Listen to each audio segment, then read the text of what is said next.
So, these are my final thoughts after playing who knows how long of this game.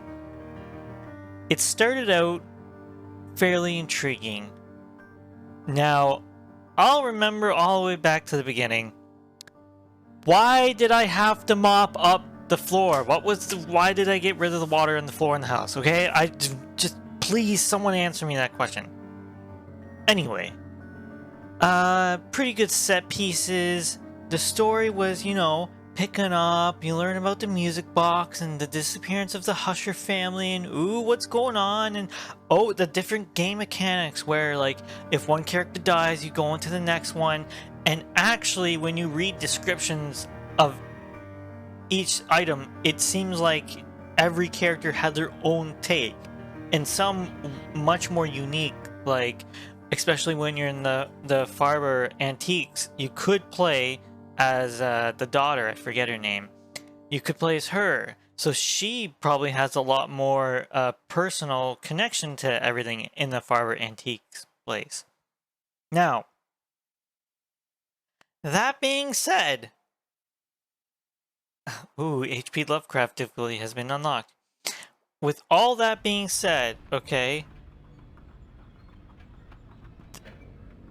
I don't know if this is a consequence of it being a episodic game put all together and then played through, not in one sitting, but played through back to back, because the story dragged for me. It just started dragging, and I didn't know what I was doing. And then some of the puzzles, this is obviously subjective and personal, but some of the puzzles would drive me fucking crazy. And, this game, albeit wasn't full of these, right? I really liked the house was pretty good.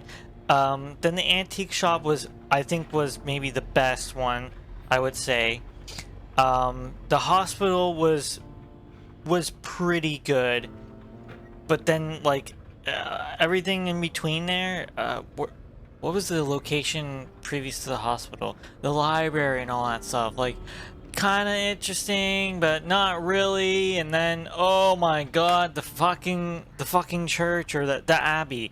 The abbey absolutely, it didn't ruin this. It just, that was the worst one for me.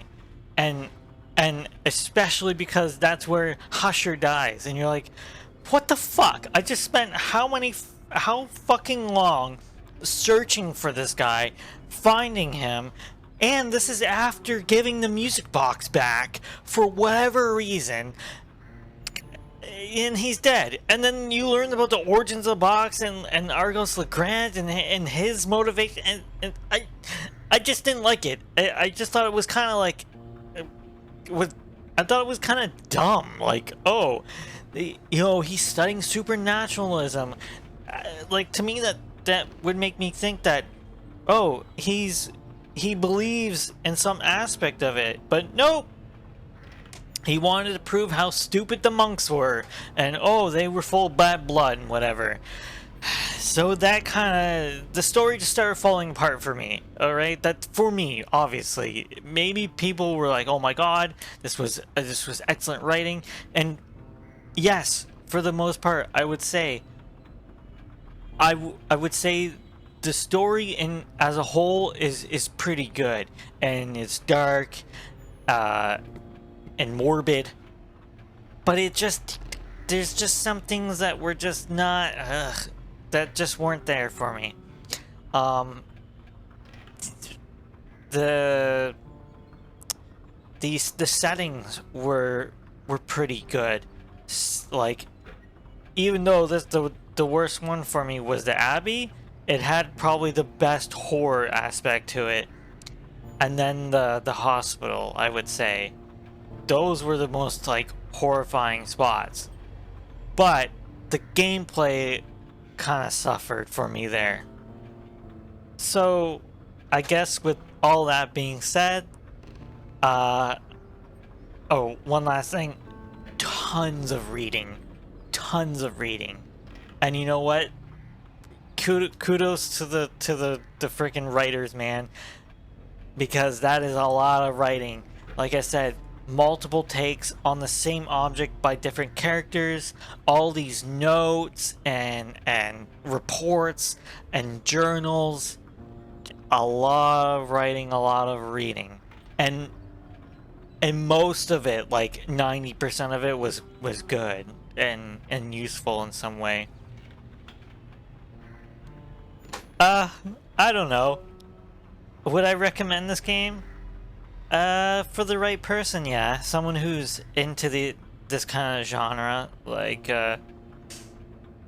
definitely more a more advanced puzzle solving than most horror games, I would say. And a focus on that because you don't have a weapon. You just need to survive.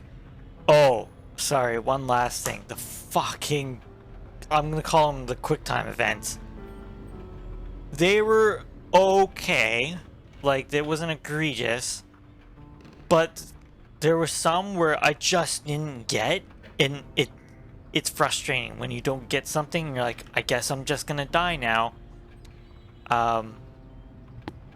So yeah, that can be pretty frustrating.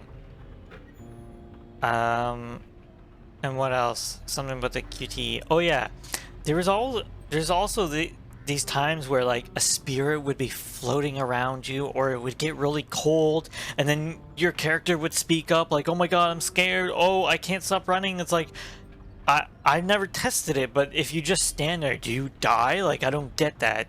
So it was not scary for me. It was just deeply confusing as to what the hell was going on. That's my only thing, and I guess maybe that's the whole point, is you're supposed to be scared and confused, and yeah, that's that. But yeah, thank you for watching, and see you next time.